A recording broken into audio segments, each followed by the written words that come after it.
Gazetaria Klodiana Lala ka deklaruar në emisionin të pa ekspozuarit se një personazh i botës së krimit ka dashur të marrë statusin e të penduarit të drejtësisë me pretendimin se di për fatin e Ervis Martinajt, ish mbretit të lojrave të fatit. Gazetaria Klodiana Lala tha se këtij personazhi nuk ju dha statusi të penduarit, ndërsa shtoi se babai i Ervis Martinajt ka kërkuar nga gjykata shpalljen si të zhdukur të djalit të tij.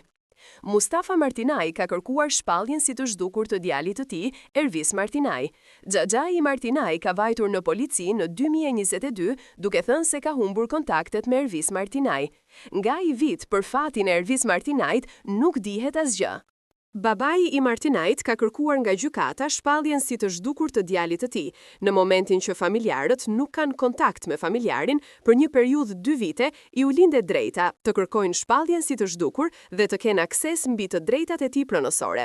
Në këtë aspekt, Mustafa Martinaj i u drejtua gjykatës pasi kanë kaluar 3 vita. Me short është zgjedhur gjyqtari dhe po e shqyrton. Çfarë bën gjykata? Shpallen njoftimet dhe qëndrojnë 6 muaj me radhë. Në këtë periudhë, nëse ndonjë person mund të të dhëna që mund të informojnë për fatin e Martinaj, i bëhet me dije gjykatës. Nëse nuk ka të dhënë, gjyqtari plotësohet në treshe gjykuese dhe ndryshon procedura.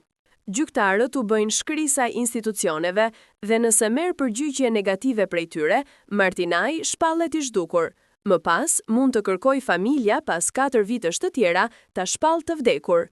Shpallja si i vdekur është procedurë më e vështirë dhe e koklavitur. Nëse më vonë del që ai jeton, ka pastaj problematika ligjore sa i përket ndjekjes së tij penale. Mendoj se koha do të jetë më e gjatë për të shkuar në këtë pikë. Prokuroria e Lezhës dosjen e ka drejtuesi Arben Nika. E vetmja gjë që është bërë në këto 3 vite, përveç marrjes së kamerave dhe pyetje e personave që kanë patur dieni, ka hetim të çelur zyrtar. Dosja është në prokurori, është pyetur vajza që e shoqëronte, është dënuar edhe policia që e shoqëronte, por dosja është në gjendje të fjetur. As nuk është pezulluar dhe as nuk është kthyer.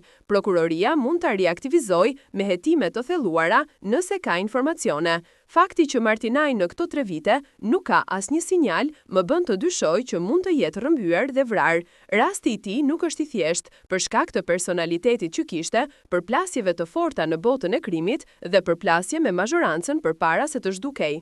Ishte njeri i lojrave të fatit e me radhë, nuk ka të dhënë tjetër. Në informacionet që kam disponuar, ka patur tentativ të një personi që mund të konsiderohet si njeri i rëndësishëm i krimit, që ka patur tratativ për të marrë statusin e të penduarit. Nuk i është dhënë.